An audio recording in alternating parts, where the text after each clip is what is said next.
Two by two, we jump into action. Step by step, we are moving to higher ground with our love and our light. Ooh, no time, no waste. The world is waiting for us now. Ooh, it's time to face all the children holding on to hope somehow. We know that love is the answer now. Oh, love, love, love, love. One, two, three, starts with you and me, and another brings another. That's community. One, two, three, the power of you and me. When another brings another, we change our destiny. One, two, three, starts with you and me, and another brings another. That's community. One, two, three, the power of you and me. When another brings another, we change our destiny. Yeah, yeah. One by one, we are helping another. Two by two, now they're helping each other. Step by step, we have started a circle that grows. It keeps on, it keeps on. One by one, we are not only giving, 'cause two by two, we expand our receiving. Step by step, we are learning to live from our dreams. It keeps on, it keeps on. Ooh, no time, no waste. The world is waiting for us now. Ooh, it's time to face our broken dreams that are holding on to hope somehow. We know that love is the answer now. Oh, love, love, love, love. One, two, three, starts with you and me, and another brings another. That's community. One, two, three, the power of you and me. When another brings another, we change our destiny. One, two, three, starts with you and me, and another brings another. That's community. One, two, three, the power of you and me. When another brings another, we change our destiny. Three, one, two, three, start with you and me. Start with you and me. One, two, three. One, two, three. The power of you and me. The power of you and me. Oh, one, two, three. One, two, three. Start with you and me. Start with you and me. I said a one, two, three. One, two, three. The power of you and me. The power of you and me. One, two, three. Starts with you and me, and another brings another. That's community. One, two, three. The power of you and me. When another brings another, we change our destiny. One, two, three. Starts with you and me, and another brings another. That's community. One, two, three. The power of you and me. When another brings another, we change our destiny. Let's change our destiny. Change our destiny. Change our destiny. One, two, three.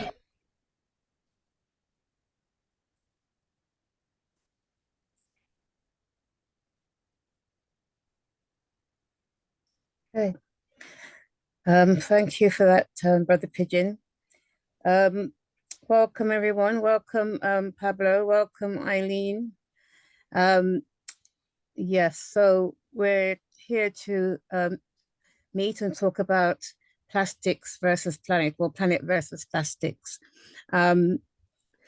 This is something that's been celebrated since the 1970s. I believe it began in 1970, and it's looking at our environment and the destruction that plastic is causing. So we have a number of people on our panel. I'm going to tell you who they are. I'll tell you first who I am. I'm Pamela Campbell, and I'm moderated today.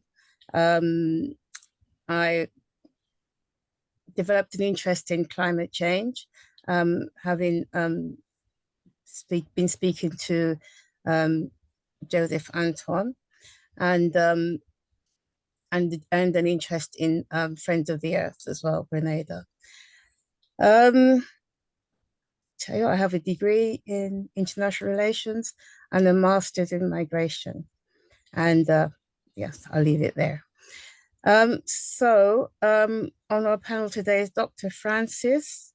He's a graduate of the St.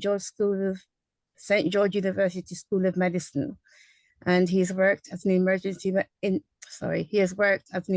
physician at the General Hospital for 10 years. He's a former senior health administrator within the Ministry of Health in Grenada, author and co-author of a number of publications, guest lecturer at the Department of Public Health and Preventative Medicine of the St. George University and the TAMCC. He'll have to explain what that is.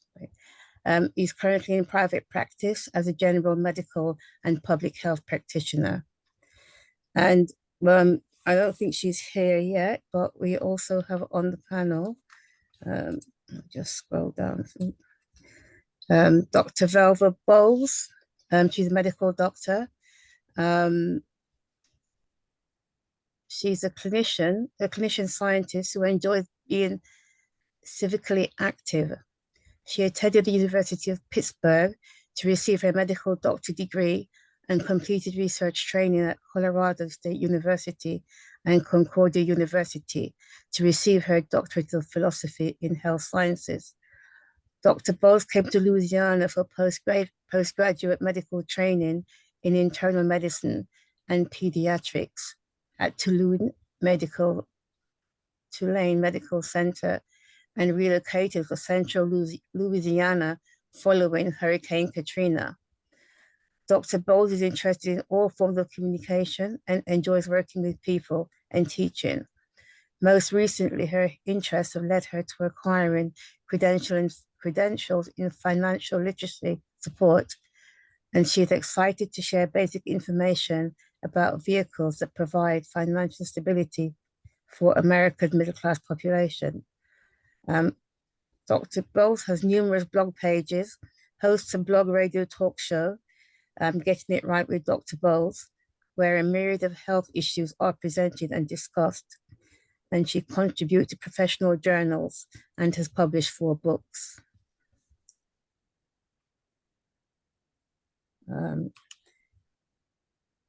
Okay, we have here with us Dr. Marsha Hines Myrie. She is the activist in residence, University of Guelph. You might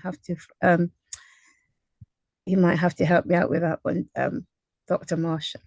She specializes in Caribbean women's experiences of womanhood in the Commonwealth Caribbean and its Canadian diaspora. Her life and work are an embodiment of dualities and intersections. She is a Barbadian Canadian citizen with an ancestral, cultural, and intellectual home in Africa. Her career unfolds, sometimes spectacularly and sometimes confusingly, at the intersections of activism and education. She is a public intellectual steeped in Caribbean intellectual tradition and critical studies. Hines Myrie was President Gender Equality Committee postdoctoral fellow with a focus on women's leadership at the University of Guelph, and is the immediate past president of the National Organization of Women, Barbados. She was an instructor in the Black Studies minor, College of Arts. 1 second.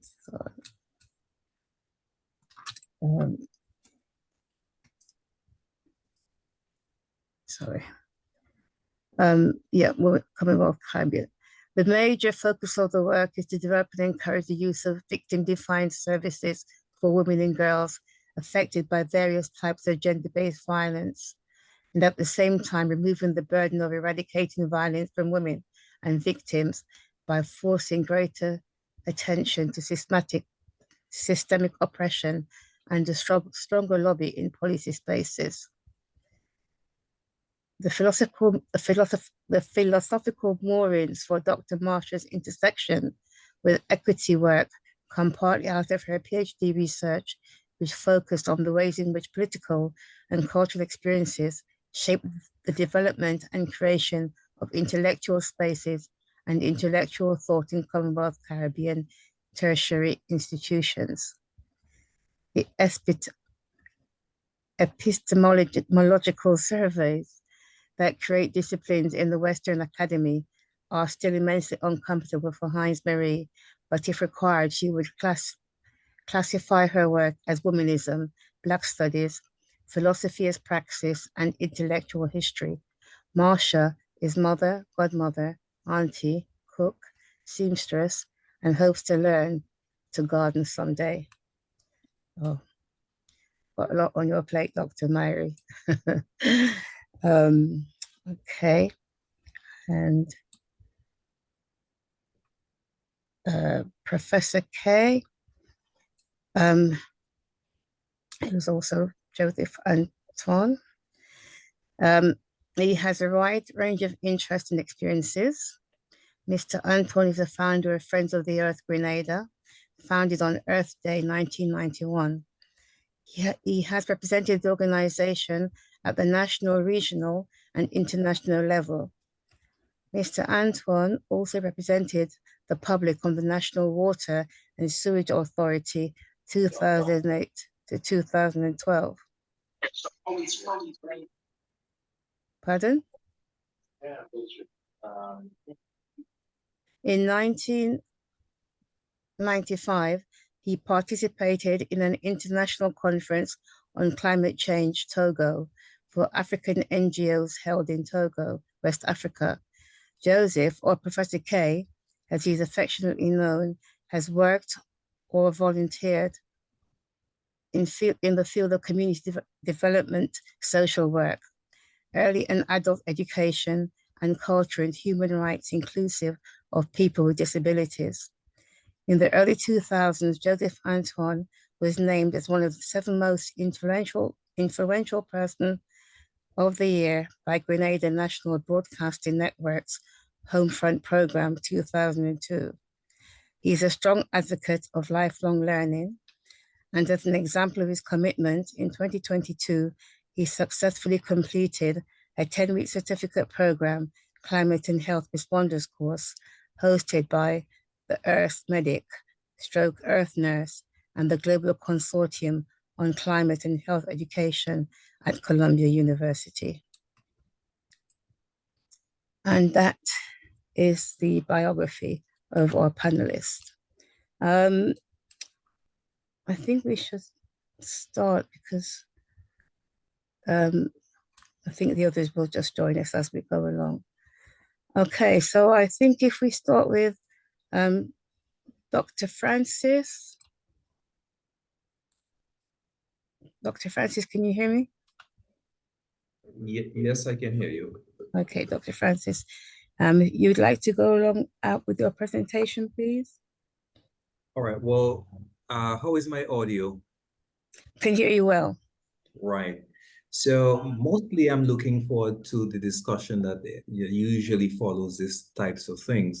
But to set the stage for the kind of discussion, it is, of course, important to get a lay of the land, sort of where we are as far as health is concerned, overall health is concerned, and the use of plastics.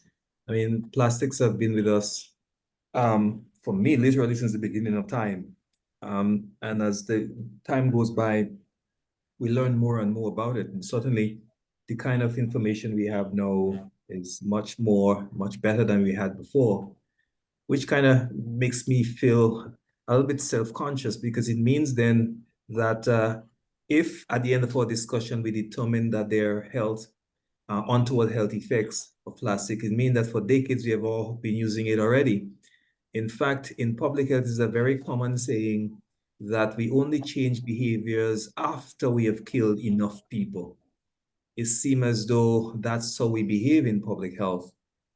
Because for many years, we've been saying that styrofoam is associated with certain types of cancer, especially burning of styrofoam. Many decades have passed before they now will accept that that is the case. For many years, we've been saying that the nitrites in cured foods can be changed to nitrous amines in the stomach, which is a cancer-causing substance. For decades, we've been saying this, and it's only recently that the World Health Organization has finally accepted that nitrites can cause cancers, but they did have a caveat that you have to consume it in a certain concentration for it to be causing a problem. Pesticides that we've used in the past, again, they have had to use for many, many years. So it seems as though we are facing a plastic dilemma that is exactly the blueprint of how public health guidelines are changed, is only after we've killed so many people. Plastics still have its use, and some people in some countries have tried to ban single-use plastics. In fact, in Grenada, there was some cabinet decision and not just cabinet, but even our House of Parliament discussion to ban single-use plastics because of the dangers that it poses. I don't know where we are on it right now, but certainly it has caught the attention of the authorities. So plastics have its danger, not just plastics, but microplastics. And even now we're getting evidence of nanoplastics, which, you know, is very, very small. Plastic by nature does its harm because of the bisphenol A that is in it and the phthalates that is in it that you get from those things. In fact, the bulk of evidence seems to suggest that plastic plays its part in a health standpoint in cancer causing. And there are various studies written on this and various cancer risks depending on which part of the world you use. You are, the type of plastics you get exposed to, the method of exposure, whether it's an environmental one, a respiratory one, or whether through direct consumption of plastics.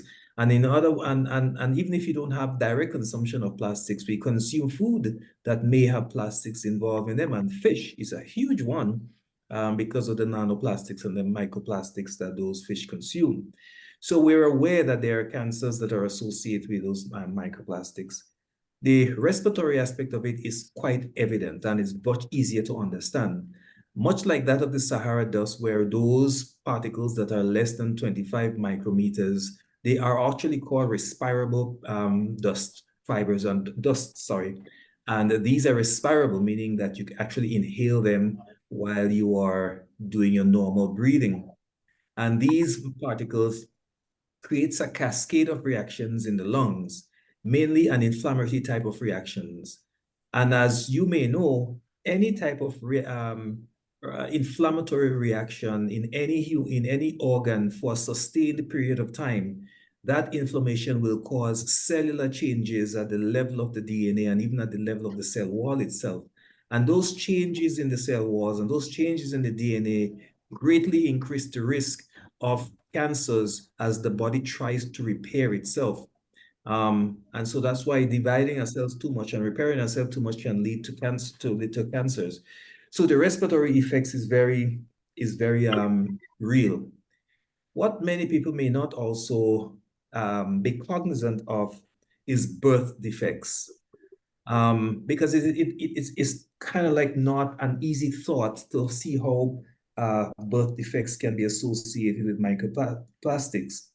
But the bulk of scientific studies centered around finding microplastics actually in the placenta.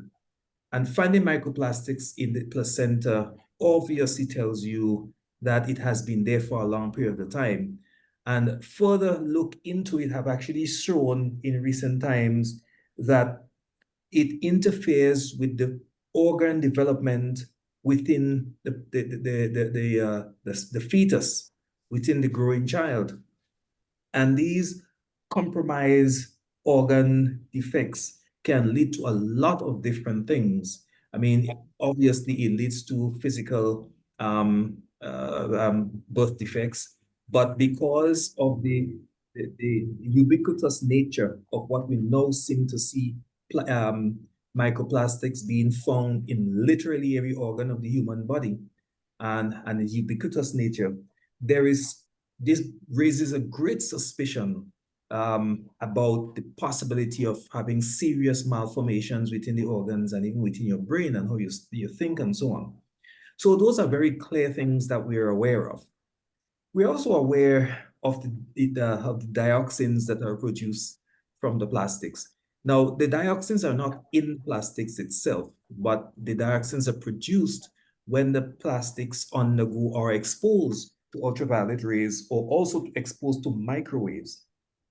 Those have been shown to be actually directly related to cancers. And this is why now we have warnings on food containers for those that are microwavable and those that are not microwavable because of those dioxins that are found and showed a very clear relationship between that and that of cancer. The bisphenol A is also something that is part of the plastics. Again, these bisphenol A, they are used in a plethora of beverage cans and cartridges and boxes and things that foods are stored in. The studies are very clear that it shows that these biphenols A can be leached into the beverage. In other words, these substances can leave the container that it's in, and it can actually dissolve itself into the beverage or the food, whatever it is. And these have been found in those foods. What people may not know is that bisphenol A is actually an hormone type compound. In fact, it is very closely related to estrogen, very closely related to estrogen. And as I say, closely related to estrogen, immediately your mind should run to a few risk factors, because one of the biggest risk factors is breast cancer, because there are actually estrogen sensitive breast cancers. Excessive exposure to estrogen has also been shown to be associated with uterine cancers and cervical cancers. And on the flip side of things, males or men consuming lots of estrogen-laden foods obviously again will have an impact on his testosterone level because estrogen is anti-testosterone. So these males will end up having much more estrogen in their bodies because of the use of those plastics. And even, I may add here, soy products, because we here in the Caribbean don't have the means to import organically grown soy. Most of the soy we use here are genetically modified soy to produce lots of estrogen, because that is what we use to feed the animals that we import. So men consume estrogen in the Caribbean by consuming imported meats, by using imported poultry, by using soy-based products. In fact, if you go to the supermarket and you see this thing called vegetable oil, you might think it's vegetable oil, but just look at the back of it and you will see that it is soy oil. So these anti-testosterone things put together with biphenyls A, which also is an estrogen-like compound, you can now see the impact that can have on male and maleness and manness and estrogen type issues. And like I say, it's not just the microplastics, but the nanoplastics, which are even smaller.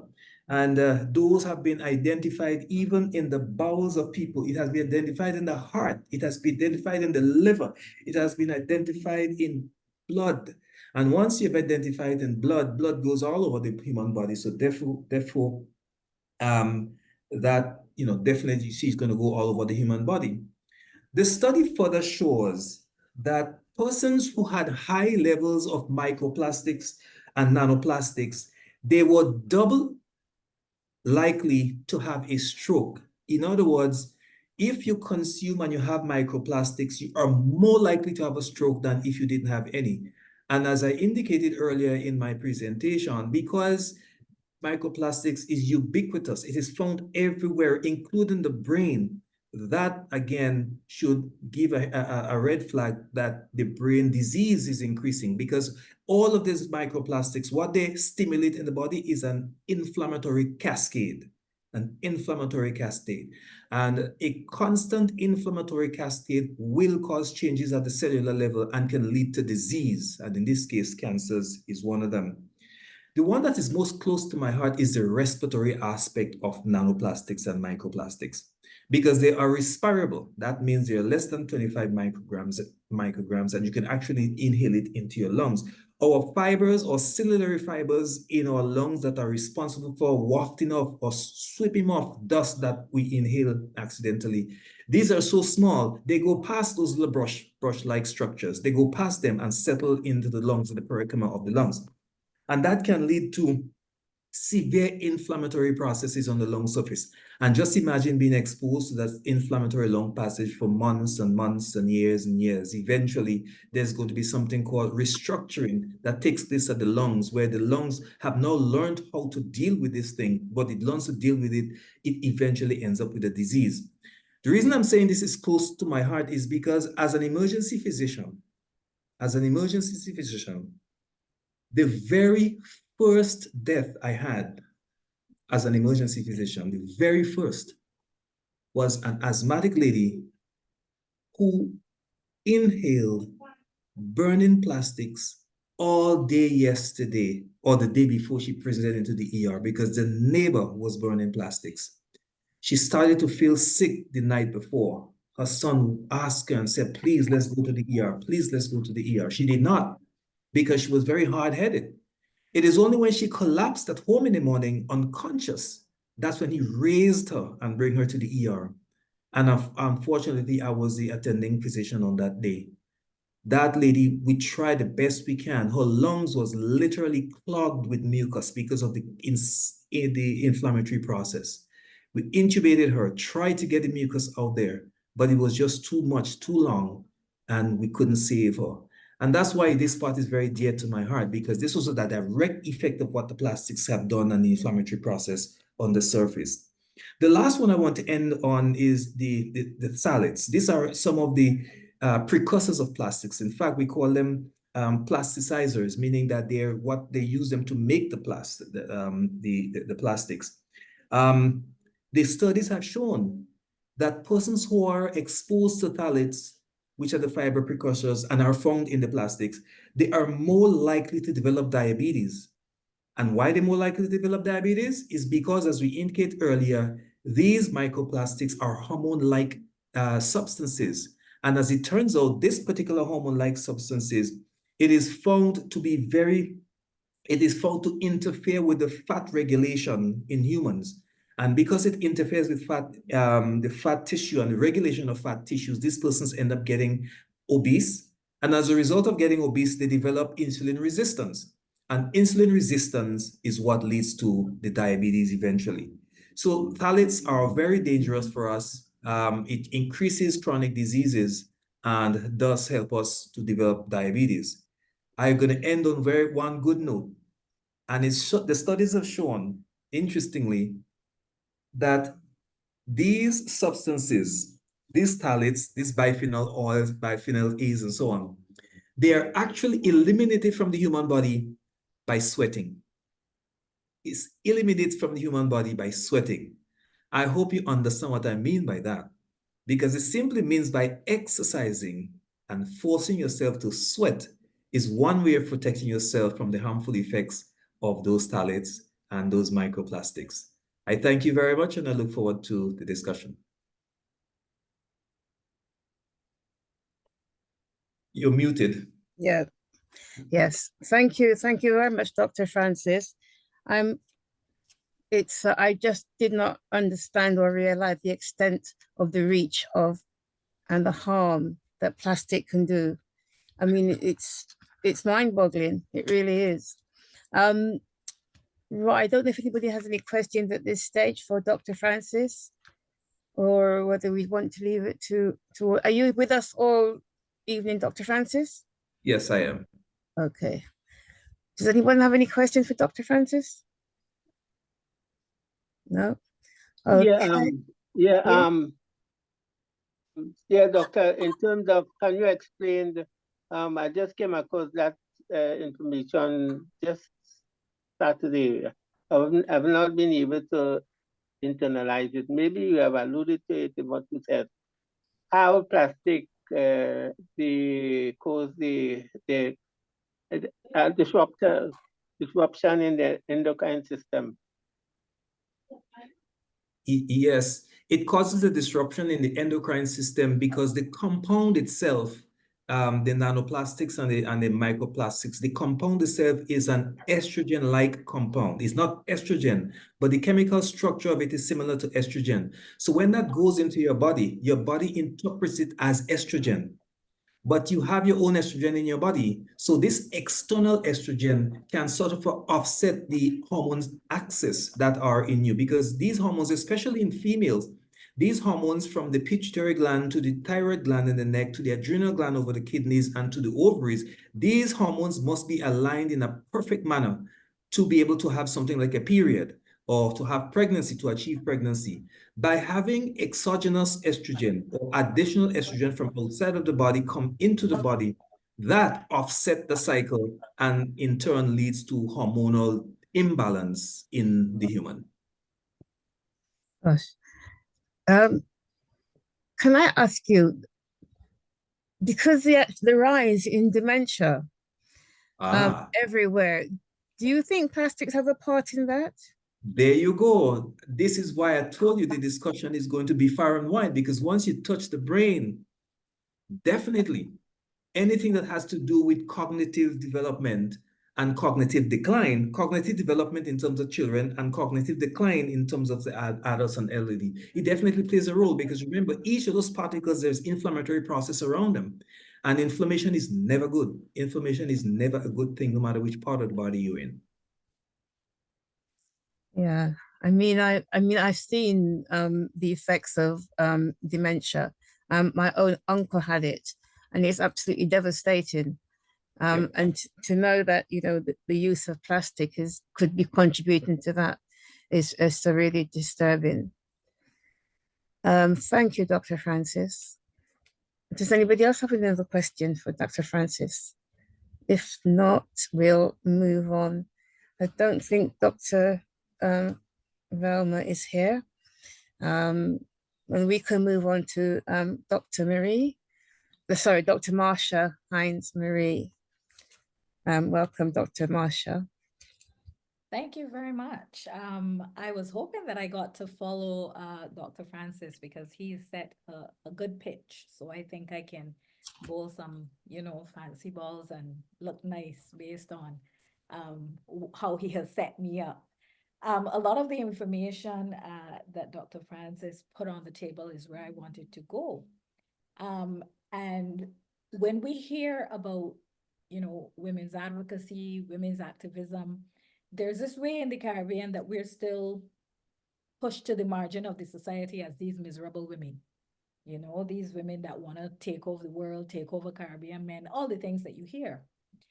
But I am glad that it came out of the mouth of Dr. Francis and not my mouth, because these kinds of issues that Dr. Francis just put squarely in a medical context are exactly some of the issues that we are fighting to educate the public about with respect to environmental degradation.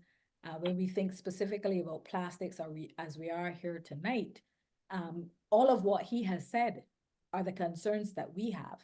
And so the only you know, thing that I kind of want to add on for us to think about and talk about in terms of the plastics and the effects of plastic on women, I want to talk a little bit about the period, right? These are conversations, like I said, that we have in the Caribbean in very separate ways. You wouldn't come to an Earth Day conversation and expect to hear these issues discussed. But our world is not segregated, right? All of this is one human experience. So the average woman begins a cycle around 11, 12, 13, somewhere in there. And it will go on until she's about 59, 60, 61, somewhere in there. The average woman in the Caribbean, we did a study in Barbados a couple of years ago. And the study was clear that, at least in the context of Barbados, women prefer to use sanitary napkins as their preferred choice of sanitary wear. So if we think about the fact that once a month, for at least 3 to 5 days, women will have to use sanitary wear, the recommended change time for that sanitary wear is every 4 to 6 hours. So we're talking about 3 to 4 pads a day, 5 to 6 if there's a heavier flow. We're multiplying that by 12 times a year, and then we're multiplying that by the life cycle. And why are we talking about pads? We're talking about pads because they're made of plastic. They're packaged in plastic. Every society in the Caribbean, as far as I know, the last time I checked the statistics, has more women in that society than men. So when we're talking about plastic, when we're talking about fighting the effects of plastic on our environment, this very much is a woman's conversation. And I think that that is one of the things that we have to get comfortable about and really commit to. So if you think of the average sanitary napkin, it's made 90% of plastic. Tampons contain polyethylene, polypropylene, the string is polyester, they're wrapped in plastic, and if there's an applicator, that is plastic. And so when we talk and think about solutions then, we have to pivot Caribbean women to being open to alternative sanitary ware, the cup. But the problem with that is that you're going to butt up in the culture of the Caribbean, where everything about a woman's body is a taboo. You're going to butt up in young females who have not been made comfortable with their vaginas, who can't even say the word vagina, right? And then the question becomes, in the context of us not wanting to do sexual education in school, because we're worried that we will turn all our children gay if we do that. Oh, why would we teach them sexual education, right? We will teach them sexual education so that we can tell them that by choosing the cup versus sanitary napkins or tampons, you are doing the world a huge favor. That's why we're going to teach them sexual education, right? So I hope that we are clear that this conversation about the environment cannot happen outside of other conversations that we need to have in the Caribbean. It is one continuous activity, it is one continuous life that we have. Now, if you think about the jobs that women do, most women are, I'm not going to say most women are, but many women are employed in the care sector. So it means that a clean water supply and access to a clean water supply disproportionately affects women. Even before you get to the employment, women just need to have access to clean water because we are the carers. That's how it still is. That's how it always was. If you think about any kind of care work at all, if you think about any kind of cleanliness, clean water supply is critical. And so without clean water supply, let's say, you know, something happens in the Caribbean and you know, we can't get water supply. Think of the nurses, think of the teachers, think of the personal care workers, even the estheticians. All of these are jobs that disproportionately depend on clean water, and all of them are disproportionately jobs where women are employed, right? I also want to make the point, I want to mention, I am in Canada, and it is the season of truth and reconciliation, and wherever possible, you know, I do share solidarities with Indigenous sisters in this country fighting to reclaim their land, their territories, their water, that kind of thing. And I want to say that the solution to bringing clean water to Indigenous communities cannot be to have water that is wrapped in plastic or that is containered in plastic. The doctor talked about the leachates, but in addition to the leachates, it's just the fact that you make me complicit in destroying the earth when you bring me my water in a plastic bottle, or when you bring me my water in a plastic container, okay? And then we can also make the connection between these single-use plastics and how single-use plastics are kind of the packaging of the poor, So a bag of potato chips costs less than an actual potato. So if you're talking about people who have less money to spend to buy food and to buy their supplies and that kind of thing, poor people are made complicit with using disproportionately more plastic. So I want to come now to some solutions, because a lot of the information that I gave you just now, I am able to articulate it this way because of some work that I'm doing with an amazing team of researchers at the University of Guelph. The project is called the Manufactured Ecosystems Project. This group of researchers are beginning to kind of think about and talk about our world beyond us being able to save it, right? So they're thinking we have done damage to the point where we will have to generate and create what the world does for us by artificial systems. So pollinators, all the things, access to water, all the things that nature now gives us. They're warning that these ecosystems very much are, periled, and we will have to make choices. So I sit on this amazing transdisciplinary team of researchers, right? Dr. Shoshana Jacobs is the principal researcher, and we have other scientists like Dr. Alex Smith, but we also have artists on the project. We also have writers on the project. So what we are doing is looking at and thinking about the ecosystems and how we manufacture them, how we can save the world, how we can get this information across, not just from the perspective of scientists. Because the truth is, the information that we're sharing with you today, a lot of people in the community don't know. And if it remains in the lab of scientists or it remains in the doctor's offices, people will not know. And so we need the artists to help us to create social media content, plays, books that will get this information into the hands of people.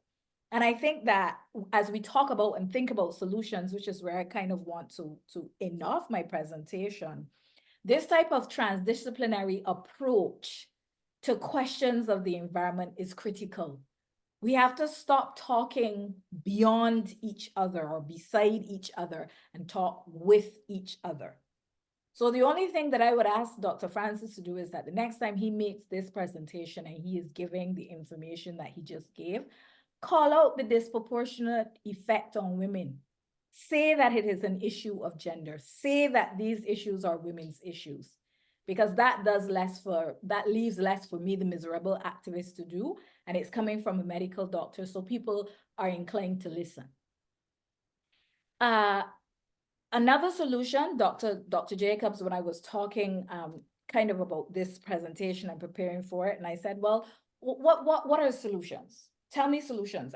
I don't just want to go there and say all of the things that are negative. Dr. Jacobs flatly said, let's stop making plastic.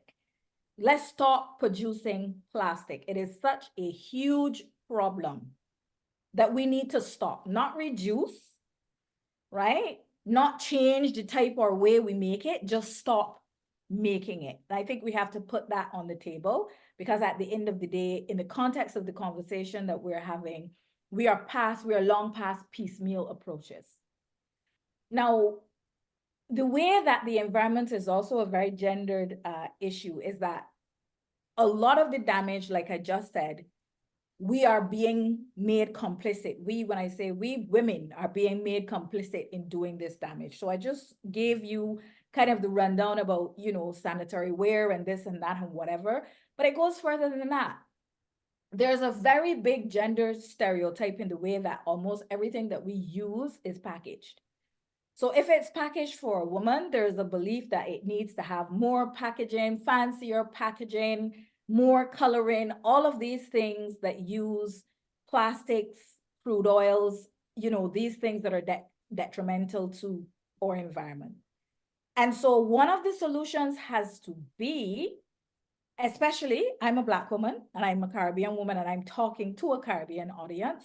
So one of the solutions has to be that Black is beautiful. We have to stop needing all this makeup. So if you think of a compact, I don't wear makeup, but I know enough to know a compact, right?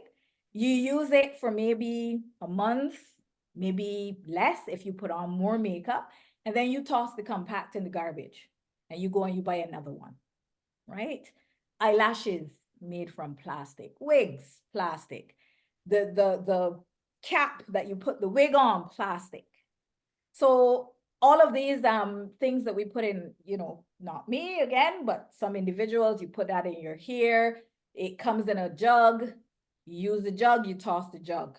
It's single use, you don't use it again, right? And so we have to become very militant and conscious as women. We have to become very purposeful about what we buy and what we don't buy. And I remember my granny when I was a girl, the butter tots, right? All of our flowers were in butter tots. She wouldn't buy butter tots and then buy flower pots. She would reuse, right? So we have to go back to the ways of Black being beautiful, but we also have to go back to the ways of the old people where we contrived and we reused, right?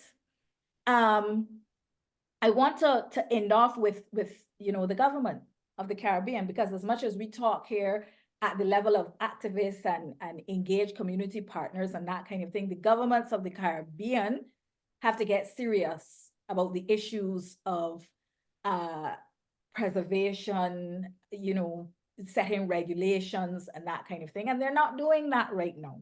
So when the doctor talks about the food that we are eating, the governments of the Caribbean are looking for cheap food. Cheap food isn't good food, right? And so how do we create legislation, proper legislation, so that people in the Caribbean know what they are eating, so that there's labeling, so that there's accurate labeling, so that people can manage their affairs, right? This oil in Guyana that is about to cause serious conflict and tension between Guyana and Venezuela. So on the one hand, we say that we are environmentally aware, we want to change the situation, and on the other hand, we're drilling for oil in Guyana. These are the contradictions of Caribbean politics. And I think we have to call that out. And it's left to us again, the conscious, active advocates who have to call the governments to account and say, these things do not make sense. They don't make sense, right? If we are moving towards a better environmental overlay for the Caribbean, we shouldn't be drilling for oil anywhere, because that is a part of the problem, right? And then the final thing that I will talk about with the politicians, definitely in Barbados, it is an issue for us because we now have a prime minister that flies on a private jet. Private jets are awful for the environment. The oil that they have to jet the plane with, the emissions, it is very invasive, the effects to birds and other species. But this individual is flying, you know, all over the world, and a part of their packaging of themselves is that they're an environmental angel. Environmental angels don't fly on private jets. And it is not just the Prime Minister of Barbados. All of the Prime Ministers of the Caribbean have a penchant for flying. And not the Prime Ministers either, the ministers, the senators. These are things that we have to, if we're going to call a thing, and we're going to move ourselves to a different environmental situation, these are some of the things that come to my mind in terms of discussion and conversations.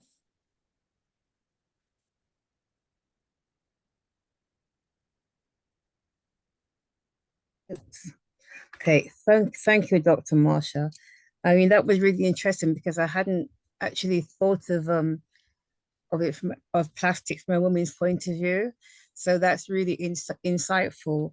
I'm interested in how you're going to get the information across to girls, for example, about a cup, because I know that grown women are, you know, very rarely interested in the cup. So knowing what teenagers are like, I just wonder how, you know, you're going to be able to do that. It's a great idea. It's a great idea, but that, you know, and you can use, I mean, you talk about the media, and you can use something like TikTok, but I never see anything on TikTok that is around the environment and around women's bodies. You know, I mean, I see lots of stuff around Black history because right now it's an interesting thing. But yeah, so I don't know whether, you know, it's regulations that stop those from happening, or whether content creators are just not interested in those. But anyway, you know. I mean, at the end of the day, it comes down to cultural change. That's what it is, right? Mm. And so if I am a mother, let's start in the home. Many things start in the home. If I am a mother, I'm uncomfortable with my body, I am unaware. Because even before, let's not talk about the discomfort. Let's talk about the fact that many women use the sanitary napkin on a monthly basis and they don't think about what's in it. They don't think about where it goes after they use it. They don't know about the connection to microplastics, as the doctor was talking about, microplastics being found in breast milk and that kind of thing. They don't know, right? So I'm a mother, I don't know that information. Added to that, I'm not comfortable with my body and I can't make my daughter comfortable with hers, right? So it's cultural change. That is cultural change that we have to engage in. In Canada, where I am, these are big issues for students, right? They are comfortable because they have been educated both in school and by their parents, and so they're making the changes. I did have a student last year who developed exactly the kind of content that you're talking about, to make girls conscious and aware about choices of sanitary products. And I've asked her to consider to allow me to use that video in the Caribbean. So, you know, the information is available. The availability is not the issue. The issue is that, you know, we still have the church in the Caribbean telling women to be ashamed of their body. Yeah. So that's what we have to overcome. Yeah, thank you. Dr. Francis, please ask your question. Dr.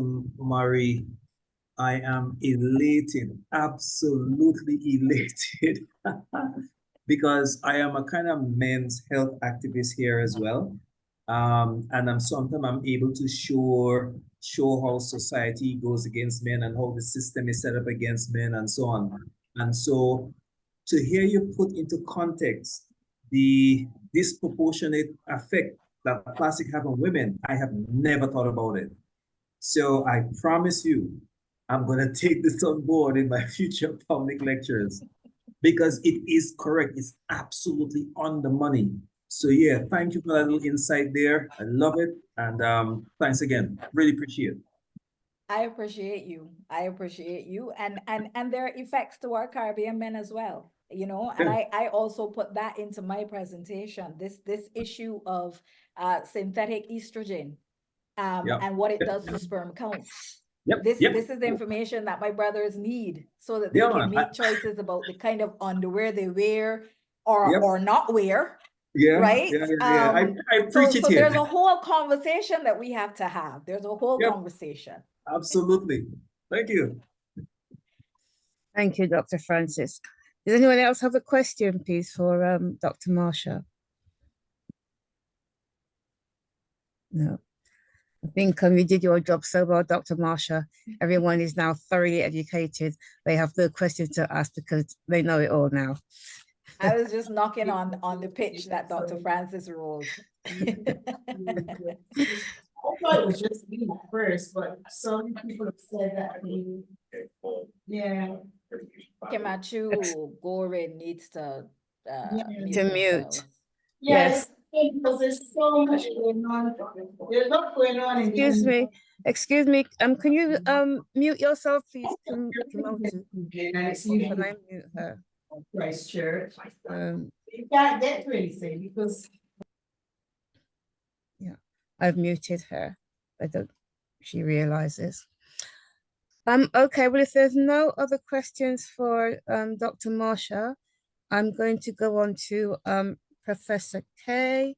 Aka Aka Joseph Antoine. Okay, are you hearing me? Are you hearing me? Yes. Okay, I don't know if I could follow in the footsteps of Dr. Martin and Dr. Mary. Because they have all said so much, and I don't know if I could really add much, except there's a few things that, like for instance, Dr. Martha talked about but government. When Dr. Francis was speaking, he mentioned about the decision to legislate or to put into effect a ban on single-use plastic. And I've always felt, ever since that exercise, that it's almost an exercise in futility, because single-use plastic has been allegedly banned, but you see them everywhere. And on top of that, you see plastic in every facet and dimension. Plastic bottles, plastic glass, everything is plastic. So the concept of banning the single-use plastic was not properly thought out. And then what set me on fire is when Dr. Mary said, the person responded to her and said, let's stop making plastic. And if she remember on Saturday when we were on this other on Pablo's program, Pablo is there with us. One of the things I said was that plastic is not the problem. It's a decision, it's a system that we create that in the internet or liking and our wanting or maybe with the plastic. Because we could do something else. Of course, it wouldn't be easy to divorce ourselves from plastic altogether, maybe in the next few years, but we could begin systematically doing that. And I think, and I'll repeat what I said Saturday, we need to seek a way, or we need to really divorce ourselves from capitalism, begin in every sense of the word, by choosing to buy or choosing to get or have only what we need, not what we want. And every time we make a decision, ask ourselves, how is it helping or hindering the environment or nature or future generations? If we do that, we can help. There's another issue that Dr. Mary Hines mentioned about traveling for trips. And especially international, major international trip. Of course, right now there's one in Canada that began today on plastic in Ottawa. When I reflect on what have happened since COVID, in which the world was forced to settle down and have much of it, a large part of its activity via virtually, I ask myself, why can't we continue to decide to have as much as possible activity via that, like we have it now? Virtual. I mean, there are some that you may not be able to avoid. And people might say, well, you will do that, they keep it to people contact. But some of us have got accustomed with one another, even though we haven't, met each other, because, I mean, the virtual system have created that right here now situation experience, except if you really want to, you're craving. But we could reduce on impact on the environment if we choose not to be traveling, because when you travel, you still have to use a whole set of plastic stuff also. And it would add to our health also. I'm told that up until the 60s, most shoes was made from leather and maybe other organic material. Today, you can hardly get plastic and rubber is a mode of is a mode. We need to ask ourselves: do we need to go down that? Do we need to continue? And then also, how is our decision made? Made? How do we come about deciding we will take this product against this one? And why do we have to have a myriad of products? Is it competition? Do we need competition, or do we need access to resources that are crucial or essential? And do we need just to avoid the impact of advertising, which plays a big role in the destruction of the environment? And also talk to what Dr. Hines said earlier on about, the idea that women need more packaging and that kind of stuff. They need. So we need to question ourselves. Are we going to continue destroying the environment and nature for convenience, or just to be efficient? Or do we going to tamper our appetite for things that have been cultivated? The word is cultivation, that have been engineered for us to want. Most of the things we want is something that was engineered for us. Even the color, the taste, everything been engineered for us. Why we can live more simpler life, more cooperative, productive life. As to, then again, the beauty industry, which is $1 billion industry. We need to ask them, do we need to allow ourselves to become slaves to the beauty industry, where we have to do our hair, do our face, and all these come in plastic properties. Then of course, our phones. Everybody, iPhone, everybody has, maybe have 2, 3 phones. But do we know the connection between those phones and the suffering of people, say like in the Congo? We need to, all I'm saying that we need to make some connection. I want to also support an idea that came up earlier on in terms of the effect on the human reproductive system. Many years ago, I remember 2 friends of the UK, I read something that talked about a study that was done in 4 European countries. I can't remember. I think Germany was one, maybe Italy was one, Sweden, and probably Scotland. One of these European countries. And but found they followed some boys or men, males, from the time they was young, from the time they were born, and the use of plastic in the environment by the stuff, what you call it,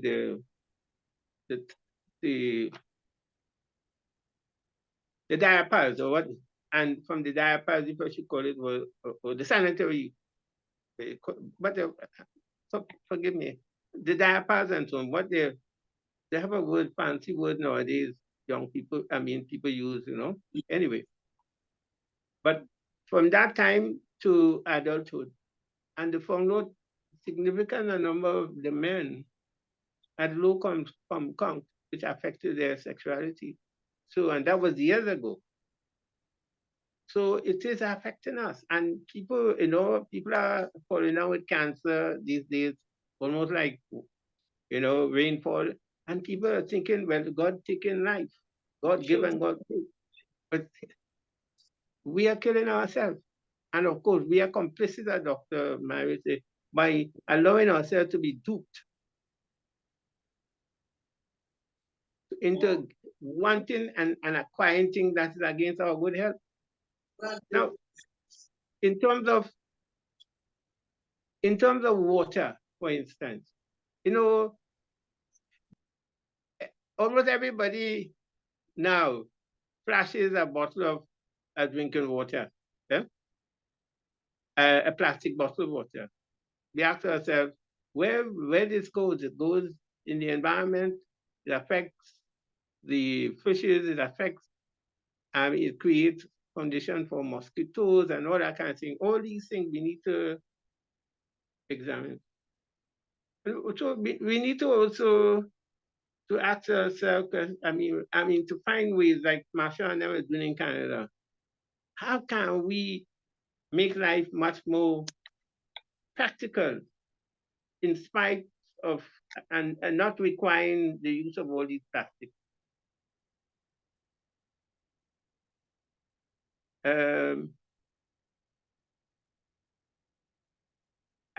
I would say in terms of solution, sometimes I like, for only one aspect is like, you know, some countries or some societies, they make outright ban on certain things, and that angers people from time to time. But we need to put our foot down and limit much more than we have done in the past. To use what we're going to use plastic for now. There are certain things that we can until for some time we cannot really run away from in terms of the use of plastic. You have plastic in cars, plastic in medicine, everything. So, but there are certain things that we could, like for instance, why can't we go back to diapers? Cloth diapers. It will help the environment and save landfill spaces. So we can need to do that. And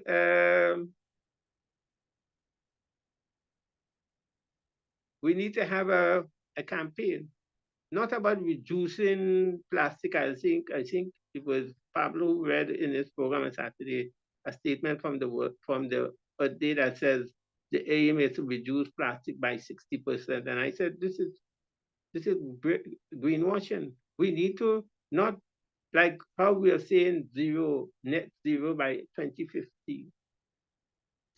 And as such, we need to make the connection between fossil fuel and plastic. Plastic is one of the derivatives of the fossil fuel industry. In fact, the cost of plastic is externalized. It's not made. They make it cheap, appear to be cheap, but it's very expensive when it comes to the environment and the human being. It's very pollutive, everything. So we need to really change how it's done. And my pet idea is that we need to save the society by putting the economy where it should be, making it become, again, the servant of society and not the other way around. And of course, it means also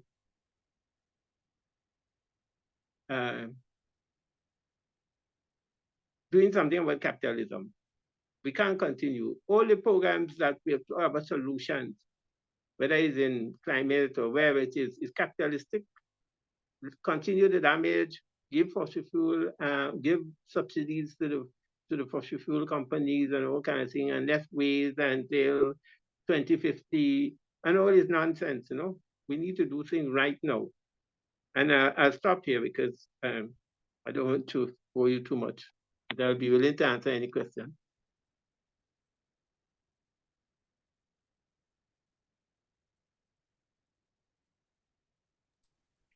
Yep, thank you, Professor Kay.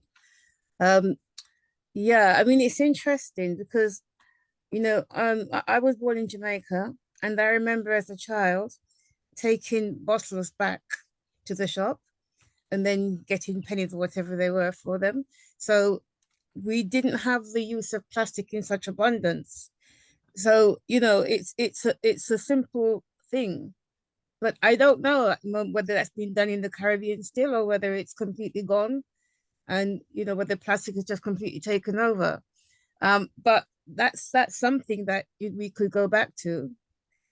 But the thing is with plastic, it's a very easy thing, isn't it? So you know it's a very easy thing to sort of grab and go, and I don't think people will think of the consequence or want to think of the consequence because it becomes a habit. And you know, less people start to think about the environment. I think, and yes, before I get carried away, other people speak. Yes, Pablo, please go ahead. Pablo? Hello. Yes, please go ahead, Yes. Pablo. Good evening, good night. So whatever is the relevant greetings, depending on where you are located. Yes, as you would see Pablo showing up here. My name is actually Raphael Paul, and I am based in St. John presently. I traverse between St. John and St. Mark. I usually say I have dual citizenship between St. John and St. Mark on the west side of Grenada. Now here we are. There's what, 1, 2, 3, there's 12, there's 14 of us here. And we're having this mighty discussion about Earth Day, about plastic, and its impact on us as a people. We just had a presentation from my brethren of many years, Joseph Professor K. Antoine, and he has been out there advocating, sometimes to his own detriment for many years now. He has almost single-handedly kept discussions relating to the environment and its protection and so alive and on the table in our little space here in Grenada. But here we are having this great discussion, and it's just that group of us here.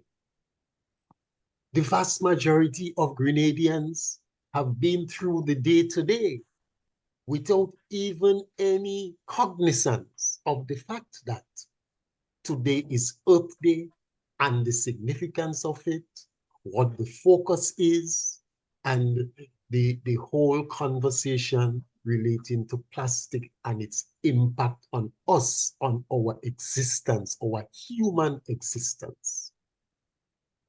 And I specifically touch on the issue of advocacy, because in the absence of that kind of awareness among our wider population, we have an uphill task, given the fact that we already have at the administrative level, at the business level, and so that level of indifference towards the impact of these things on our life, not just our livelihood, on our life, our human existence.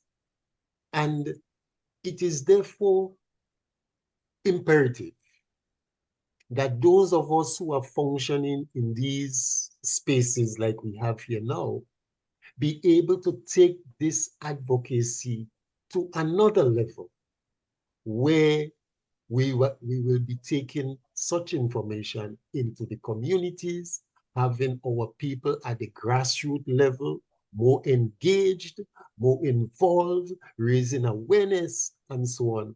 Otherwise, we will be fighting a losing battle, because it is the grassroots that is required to bring the kind of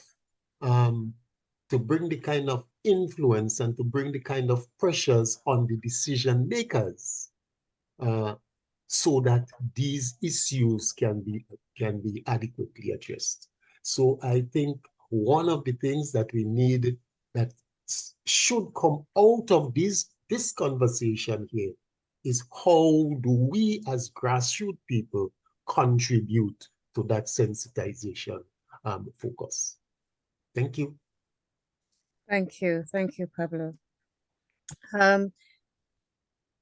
Maybe, does anybody want to respond to that, or should I take Pigeon and then respond after? I'll go with Pigeon. Brother Pigeon, would you like to speak, please? Maybe, Sister Pamela? Yes. You could probably just say a little bit about Pigeon and the role he's playing for us tonight. Just say a little bit. Yeah. Okay. Brother Pigeon is our Kenyan brother. He is part of I belong to an organization called Global African Congress. And he's also part of that organization. He also runs a conscientism class along with Brother Kwame, and that's the information there on the picture on the screen, which is excellent. Which they look at the book of Nkrumah and his philosophies, and how the relation to African people. It is excellent. And then we have another class with him on Saturdays, in which we have general discussions. So it could be around Haiti or anything to do with African peoples as such. I do urge you, if you want to try and get onto those classes, because they are very, very, very good, very informative, and with a lot of people on there who know what they're talking about and talk about it well. And so Brother Pigeon is basically hosting for us tonight. So thank you, Brother Pigeon. Brother Pigeon, go ahead and ask your question, please, or make your contribution. Greetings to you all, and thank you, Sister Pamela, brother, and all the speakers of God. Indeed, it's a pleasure to be here, trying my best to be part of this conversation, actually, on this Tuesday morning from where I am.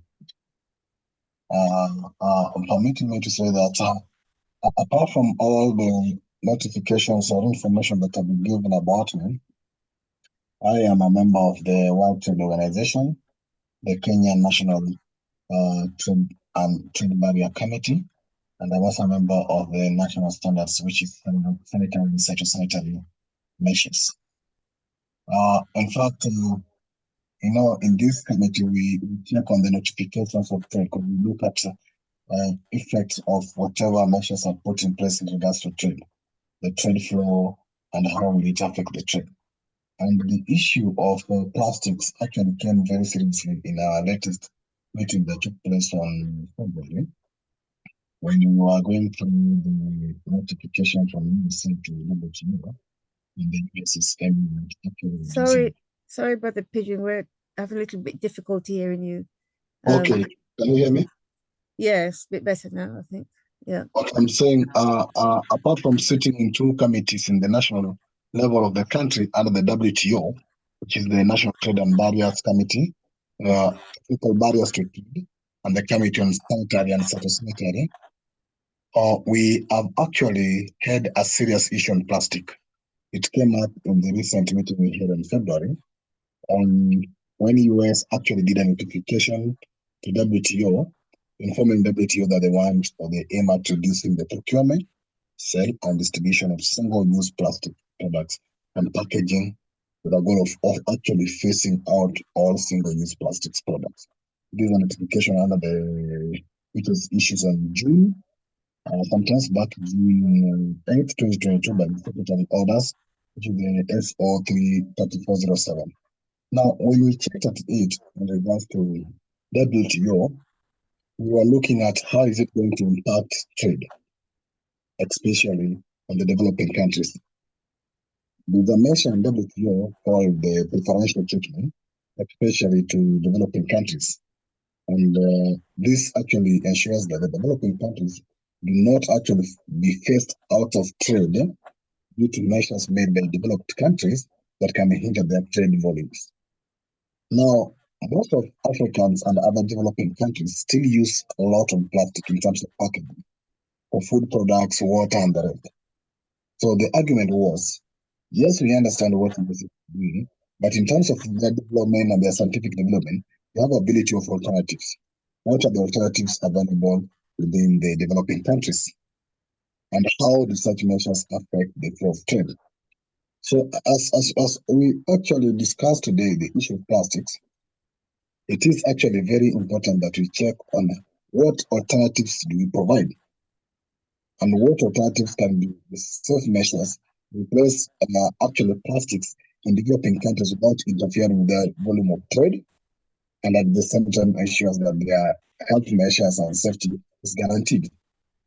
So that's what I felt like I should be bringing on this conversation from the angle of trade and trade volumes and how it affects trade and trade volumes. So actually, from the Kenyan point of view, they decided to actually notify WTO that the measure by the USA should be actually put on hold, because if it is actually implemented, it's going to affect a lot of the trade volumes as they're trying to work on alternatives. So the key issue is actually alternatives, because you know very well that most of food products are put in the can, those cans, water are being put on these plastics, and in fact, there is an aspect of also recycling. And one of the doctors said, actually, a bottle of water cannot be recycled again to be a bottle of water. If you have to recycle it, either you trash it for something else. You cannot say that you're going to rewash it or make it whatever to be used again. Because those traces of elements, as you're saying, when a bottle of water is opened, as it was said, you open a bottle of water, you don't need to close it. You have to leave it open for you to drink your water. Because the moment you open it with the water and then close it again, you allow some traces to be inside your water, which are very dangerous. So closing a bottle of water after using it halfway is very dangerous. But the question is, actually, as I've said, what are the alternatives and how would this? Because you know the global trade issues always is political. So countries always try to defend anything that they find that is actually, or oppose anything that they find is actually going to limit their volumes of trade. So this is a key area that then gives the space for innovators, and those people are coming with the small scale or medium enterprises, because there's a big opportunity here for market and innovation. People might think to develop an alternative to plastic, which will be on the demand, and sooner or later will actually be on the market. So that's the angle I felt like I should be bringing on this conversation. Thank you very much, Sister Atama. Thank you, Brother Pigeon. Does anybody want to respond to Brother Pigeon or have a comment about what Brother Pigeon has said? Okay, right. Brother Pigeon, I think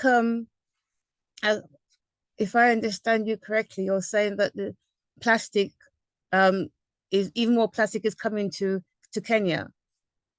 Is that right? And how to stop those, how to stop developing countries like the developed countries like the US bringing in the plastic, and then how you're going to get to deal with that. Is that right? No, that's not right. What's happening? Yeah. Developing countries still depend too much on plastics in most of their products. You see, in most of their products, either in export of food, in the food cans, or the water. So the developed countries are already phasing out plastics, while the developing countries are still trading or putting their products or selling their products using majority of plastics, which are not actually recycled. So the key concern is for the developing countries feeling that if the developed countries are going to phase out plastics, then the developing countries will lose that market because they will still be trading on plastics too. Those developed countries, they will be still exporting their food product and everything to developed countries. Therefore, they are going to lose the market.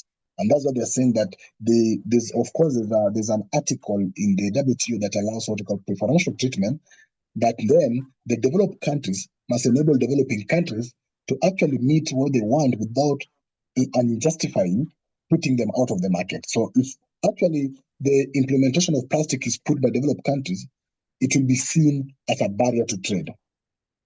By forcing out plastics products by developed countries, while developing countries are still using those plastics in most of sales of their food products and water and the rest. So it's a barrier to trade.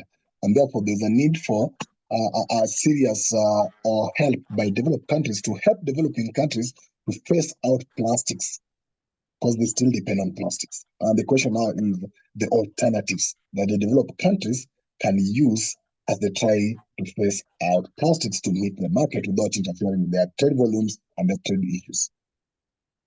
Okay, thank you. Yeah, I get you now. Okay, I'm going to let Joseph Antoine come in because I think he will have some good ideas to Yeah, talk about. yeah, what Putin said is very interesting because it is part of the capitalist system. I mean, whether the WTO, the IMF, the World Bank, even the United Nations, they're all of the setup to keep the world, to control the world and the world's resources. What is required is for us to become, I would say,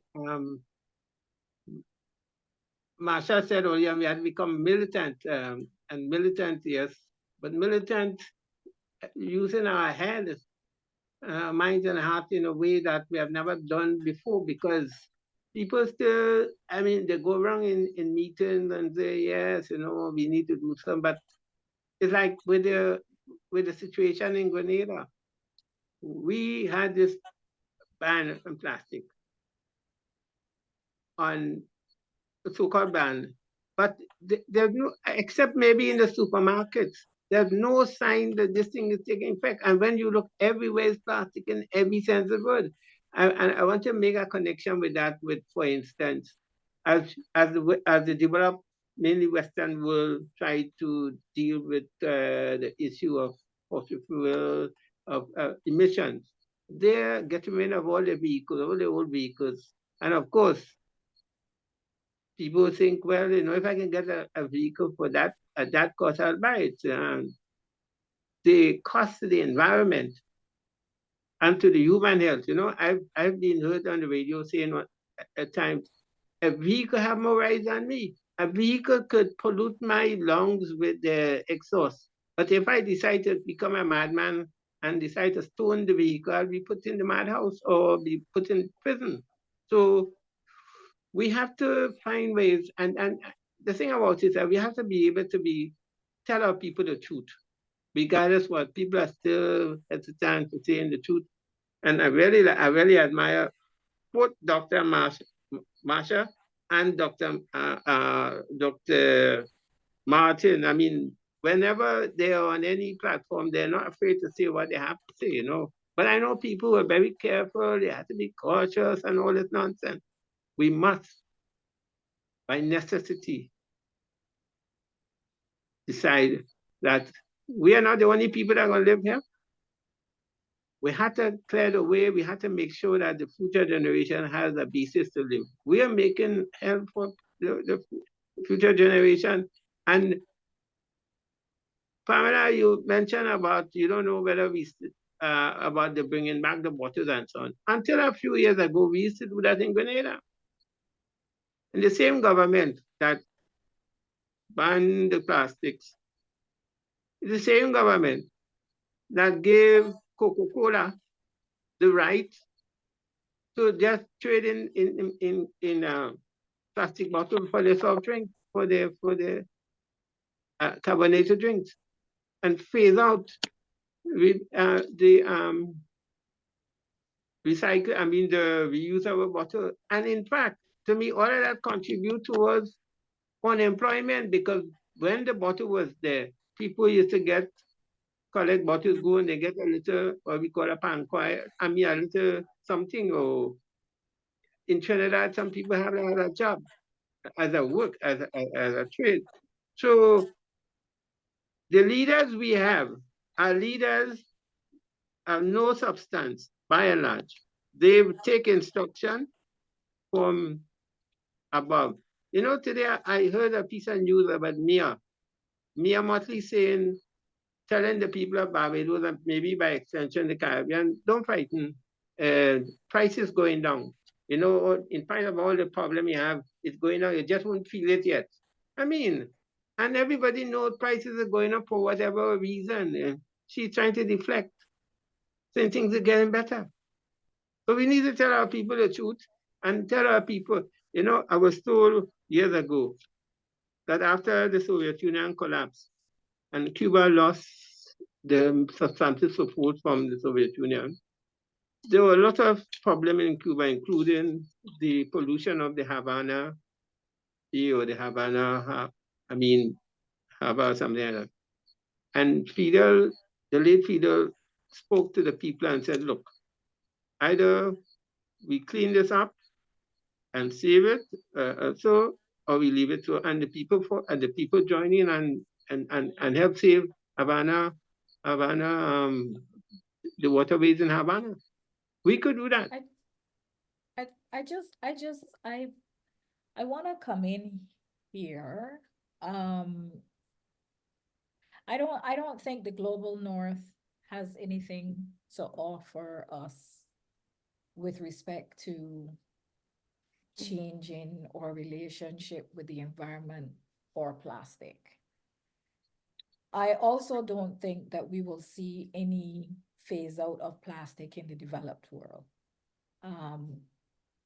Or let's say the first world. We're better at talking things.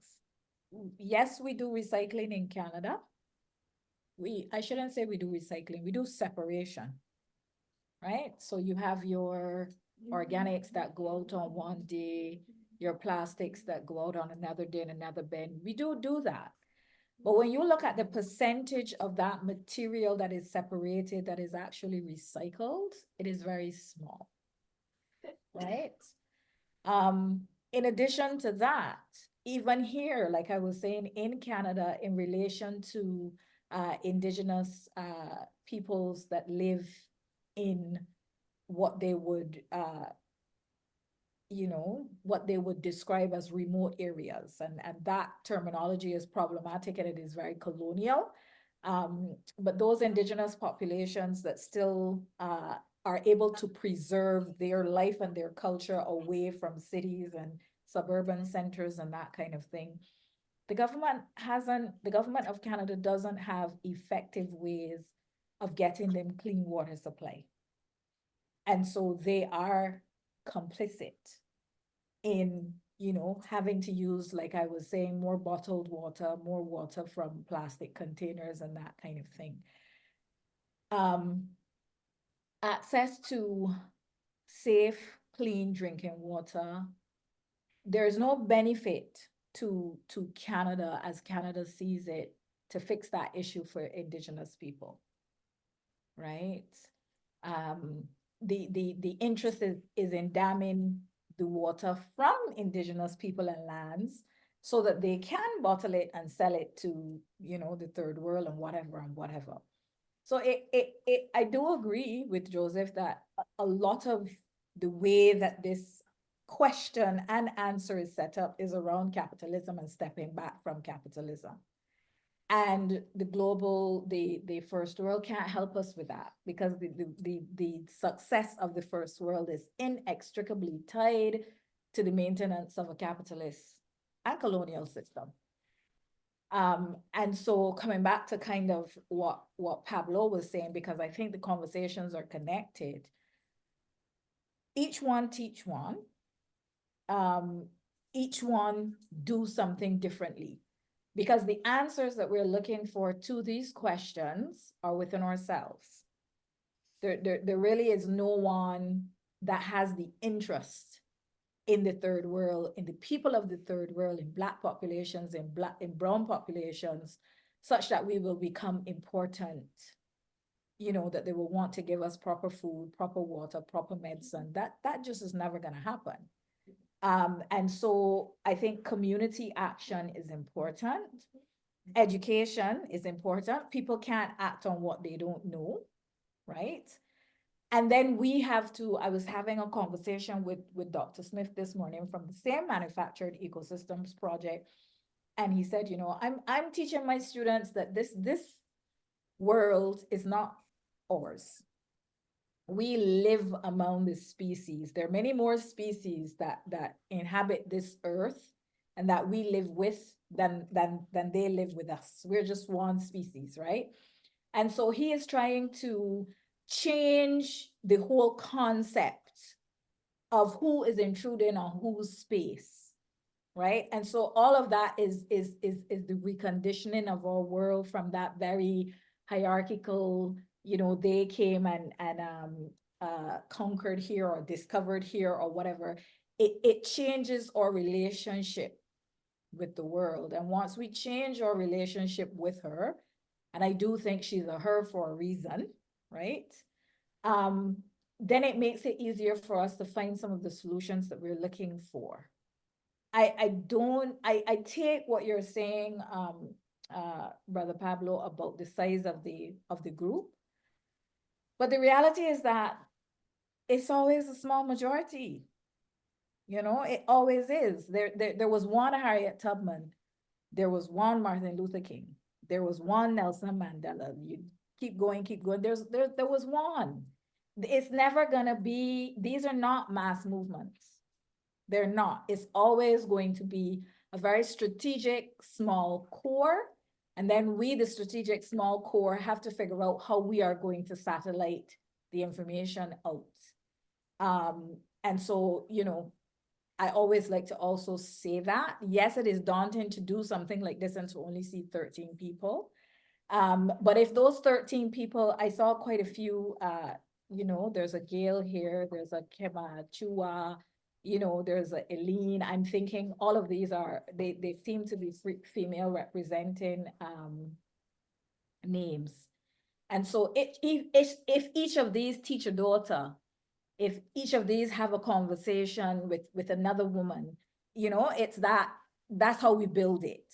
You know, so just so that we don't get too daunted. And also, like I said, the global north doesn't have any answers for us on the issues of climate. They don't. Thank you, Dr. Marsha. Sorry, Brother Pigeon, I just want to ask you very quickly. Dr. Marsha. Dr. Marsha. Dr. Marsha?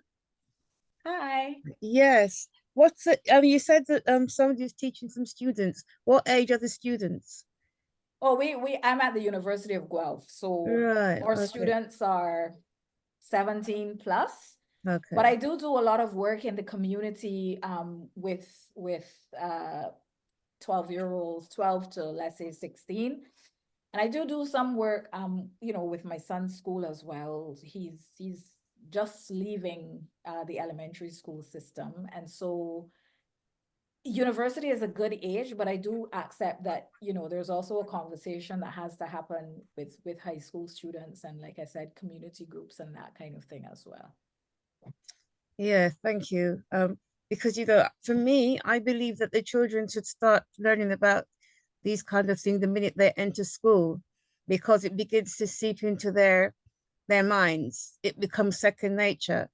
I think if you leave it much later, then, you know, it's kind of, is that interest so much there? But once you get children into a habit, if they start at 3 or 4 or 5, whatever age they start school, then is the time to start to teach them about the environment and good practices. Well, you teach them when they come out of the womb, right? Yeah. Not even, it's something that happens in the family. If children see parents eat in the car and throw the wrappers, you know, through the window and that kind of thing, even when they come to primary school, that's already a set and ingrained behavior. So we have to start in homes and in families. Yeah. Right? Absolutely. But one of the differences, and I'm not saying that, you know, Canada is very different. 2000 Canada is very different from 1980s Canada. So I'm not selling any pipe dreams or anything. And you see less litter. You will see 2 young people walking down the road and they will be eating whatever they're eating. And when they're finished, they put the wrapper in their pockets, right?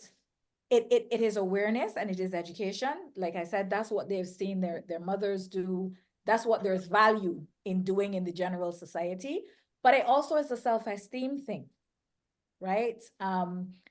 These are the children who have been taught the value of themselves.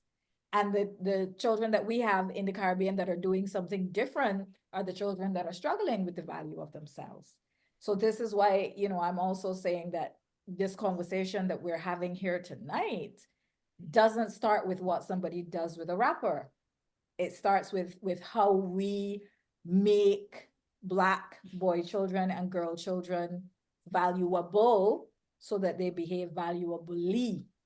It's a you know, it's cultural change, and the politicians can't tell us much about that. The first world can't tell us much about that, but there are some ways that we had that Granny used to use, and community ways. If we get closer back to them, they can tell us about that. Because this is how our society was before. In a lot of ways, it is the way our society still is. And I think we just need to plug into it. Thank you. Thank you. Brother Pigeon, please. Thank you. I appreciate the contributions coming across. Thank you very much. Really, we need to go back to the society, as Dr. Marsha said, who introduced this plastic packaging to us. Because we used to have a way on how we could store our water, how we could store our products without plastics. Yeah. So they introduced it to us from their own manufacturing on a capitalist mentality to sell it to us. And now, when they know that we are too much now dependent on that, we've forgotten our ways, they want to put now a bar for us because they have found a new way to overcome plastic to more advanced things. So when they stop us, which I think is not even in the terms of benefit, when they stop us from using it, then we create for them an opportunity for them to sell the new technology they have for us. You see? So they'll say, for example, we do away with our plastic packaging, which we must do away with, but now where is the alternative? The alternative is still from them. So they want to create an alternative that they will sell to us. Are you seeing that? The same way they sell to us the plastic. Then over a period of time, after making their money, they'll ban the alternative to create another alternative. And these are how their systems works. You see? We've been having issues with the WTO in terms of trade. Like the EU now is implementing what you call the EU Green Deal. If you check the EU Green Deal, EU is trying to tell you that even exporting your flowers and the rest of the things must go through the sea, not the air, because the jet fuels, and who manufactures the jet before you even talk of the jet fuels? And how do a farmer who has a fresh produce like a flower will go through the sea to ensure that the fresh produce still arrives in Europe at the same time to make their own profits? You see? So in a nutshell, is a system that our alternative must be now internally. How do we trade within ourselves without looking at the global south, north, or west that actually do not want to trade with us honestly? So how do we trade with ourselves internally to find a way that actually is reasonable to us? We'll go X amount to tell you, for example, they're banning the pesticides and chemicals because of aflatoxin issues. But the question is, the climate in Europe is not the same with the climate in Africa. Some pesticides and whatever pest and whatever is required cannot survive in Europe based on their temperatures, but they can survive in Africa, you see? So some pests that we use as pesticides to control our growth are actually being banned by Europe. Europe saying that if you have your flower that use this pesticide, we don't need it. But the question is, how will your flower survive if you don't use the pesticide? Because your climate allows you to use the same pesticide to control the pest. So basically, you realize that these are a torture that you've been put into a chamber, and now we're being tortured in the same chamber for people who brought us to the chamber, not for the benefit of the world in terms of climate and whatever, but for their capitalist benefit. You see what they do with the mining companies in Africa. They do the explosion, and they own so many mines in Africa. But at the same time, they will tell you that you need you to have carbon credit and the rest. Africa did not even produce enough carbon, whatever they say, pollution, than them. China still have so many industries. So at the end of the day, it is very important that if you're going to this place of doing away with plastics, then the alternatives must be from us, not them selling for us another alternative, creating an opportunity to sell for us another alternative that they'll ban in a near future. So looking at it logically, for example, and I'm looking at it consciously, there are so many of our traders who depend on those plastics currently, who sell canned meats, for example, canned meats from Africa that are in those containers. They're going to lose a big market because of depending on Europe. For example, we sell a lot of meat in Kenya to Middle East. And if those cans are going to be banned, and so many developed countries have the issues, it means the whole trade chain are going to be out of market. Then the alternative for that can still will have to come from the West. Then when you embrace the alternative, they'll also ban it in the future. So that you don't come innovative enough to create your own solutions to counter this. And that's why, to us as Pan-Africans, it actually gives us space to think of Pan-African alternative. Plastic sometimes, as somebody says, is not bad, but the behavior of disposal is an issue. Somebody drinks water and you dispose it along the road. Where is it going to be actually contained? On your vehicle, you throw it out there after using that bottle. It means you do wrong disposal. And then this goes back to animals. Animals take some of these polythene papers, you go into the same meat, it's back on your body. So it's a whole process of also behavior. Behavioral change that needs actually to be checked on so that you can actually survive in a safe environment. Thank you. Thank you, Brother Pigeon. You're so right. You know, what did we do before plastic came along? Our society had managed perfectly well and better for us, better for the environment, better for our health. So yes, we can. I think you're quite right, but it's how to get rid of the capitalists, because they would always try and find ways to hook us back in to you know, so that it can continue making their profits and trying to clean up their side of the environment and continuing to pollute ours. That's the basis of how they work, unfortunately. Yes, Brother Joseph. Yeah, are you hearing me? Yes. Yeah, I think someone said that when the Europeans came, they colonized every aspect of our life. They colonized even the image of God and all. So everything, and you see in it, even with GMOs and biotech, all and nanotechnology and all that thing, we rely in fact, it was interesting that Museveni said something one time about the African leaders are waiting for something from heaven, you know, they're waiting for, you know, solutions. Although he's part of the problem too. But the thing about that, we need to have a radical departure from, and to be examples, because there's a lot of talk, you know, until recently, I went to quite a few seminars and workshops and things organized by different people, external organizations, government, and so on. And you see the very opposite is being practiced by all the people, the bureaucrats, the people who are technicians and so on, who have to do things on the ground. They would order food, for instance, styrofoam.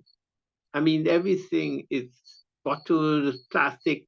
And for me, the most despicable one has been over the years. Rather than helping our people to become responsible, the government in the past, I'm talking about the new national parties, they created a condition for the evolution of violence in the society. So, especially around festivals. So when you have carnival, they would say no drinking, no drinks in glass bottle. You have to get the drink in a glass, plastic glass. And I asked, where is the plastic going? Where is the plastic glass going? It's going in the environment. So they're saying, for convenience sake, for us to limit the potential of violence, drink your drink in a plastic. So it's very, I think dysfunctional thinking on the part of our leaders and our people too. We have to really, Marsha said we had to call out governments, but we had to call out ourselves too. Sandra Ferguson in Grenada normally would challenge, when we in seminar like that, challenge the folks and say, but look, this is not that biodegradable, this is not environmentally friendly. So we need to always challenge one another and lead by example. The other thing about it, I think we need to find a way of doing research where we can speed up the process as people who are oppressed and people who are different, who are being, marginalized over the years, to be able to, like what Marsha and them is doing in Canada. I think that is superb. And maybe Marsha, you could probably link us in, bring us in a conversation somehow, but we really need to do something. I don't know if I had mentioned early on, I think coming out of this, we should probably try and do a campaign. especially in the context of boosted, he's trying to do a campaign. And I agree with Marcia, sometimes it's not the numbers, but it's the quality of the people you have and their stickability. Because this event was, as Sister Palmer and others will know, it was and Comrade was advertised, very heavily advertised. Well, look at the number of people that I purposely this morning personally reach out to people, reminding them. But here we are. So it's not. Anyway, I was going to say something with my controversy anyway, but let me leave it there for now. Thank you, Brother So Joseph. probably you could get a response from Dr. Mary. What she thinks about the kind of conversation that they haven't been sort of extended to people like us in the Caribbean. Dr. Marshall? Yeah, I mean, that's a part of the transdisciplinary approach to problem solving. So it moves the expert from inside the university to community members, right? And I can speak for what we're trying to do in Barbados. And if there are any opportunities to do something like this in Grenada, we would more than be happy to pursue it. We want to work with the Barbados Community College in Barbados. We have asked the students and their teachers to identify an ecosystem or an issue that they want to fix in the Barbadian context. And they've said they want to do something around carbon resequestering. And what we are going to do is have a hackathon. We are going to set up the hackathon, provide all the support, whatever, the material and that kind of thing. And we're going to enable the students at the Barbados Community College to just ideate. If you had to fix this problem, how would you approach it? Not much more of a framework than that. And we're going to see what the students come up with. And then they are going to get the opportunity to interface with some of the students who are at the University of Guelph, you know, thinking about the same issues and doing classes around these issues and that kind of thing. So we're knowledge sharing, we're connecting people. That's how the Manufactured Ecosystems Project and transdisciplinary research more broadly works. So long answer to say, we would definitely be interested in having a conversation with Friends of the Earth or a school, a community group, you know, any structure in Grenada that wants to be a part of the project. It very much is a project open for calls across the board. It is not, you know, the traditional academic project. Yep, thank you, Dr. Marshall. This is something that we'll be very much interested in. Good, good. Thank you. Time is marching on. So I'm going to ask Dr. Francis, do you have any last word you'd like to say?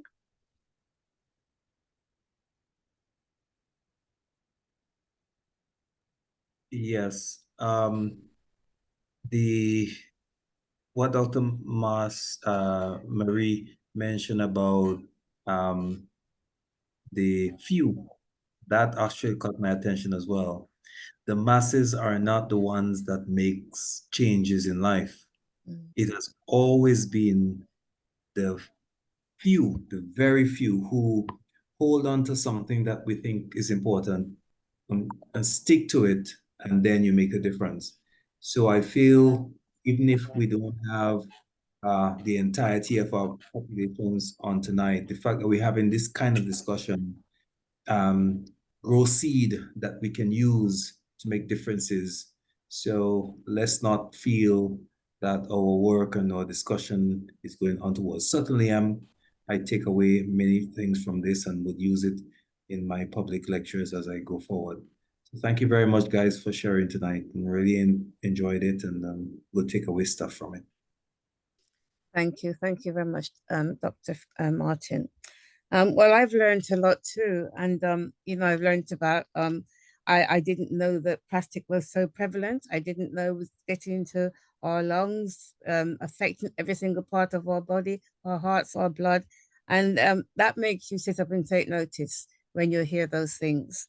And this you know, I mean, I've heard people talk about inflammation being a problem. I didn't know it was such a huge problem. I didn't know that's what causes such a lot of problems in the body, and how plastic is actually speeding that up, or making things worse, and producing various cancers in the body. So thank you, Dr. Francis, for that. And Dr. Marsha, on the aspect of women, that is so interesting, because it's not something that had never crossed my mind. And you're right, you know, the majority of women do tend to be either targeted, but with plastic. As you say, the beauty industry, everything is plastic. Women maybe traditionally, or just kind of made up, want things to be packaged prettily and so on. And again, lots and lots of plastic, so, or affecting us. So yeah, it's something to take away, and something that, you know, I'm going to pass on to the women in my life, to let them know how we're being affected, you know. And so thank you very much for that. And Professor Kay, thank you for your tying all of this in with capitalism, and the fact that, you know, we need to go back to ways that we used in the past, that we don't need to have such a consumer society, because it is linked to capitalism. It is capitalism. It hooks us in and tries to keep us hooked in, so that they can go on making money, whilst at the same time continuously underdeveloping the global south, because you're constantly paying money for these things. You're paying the capitalists, you're paying the big companies, and so yeah, lots and lots to think about. And I, again, you know, we're a small number, but like you said, it's usually one or two people who start off making that difference, and then appeal to other people, and so it becomes a slow snowballing effect, but nevertheless, that's how it begins. And thank you everyone for your contributions, for those who contributed, for those who asked questions, Brother Prison, Brother Joseph, Brother Pablo, and all of you here, the rest of you, for being here and taking part tonight. So I'll thank you and say good night. Happy Earth Day, what's left of it, and let's meet again, and let's hear what's happening in terms of us wanting to change things. So I'll say good night, or good day, or good morning, wherever you are, and thank you again for coming.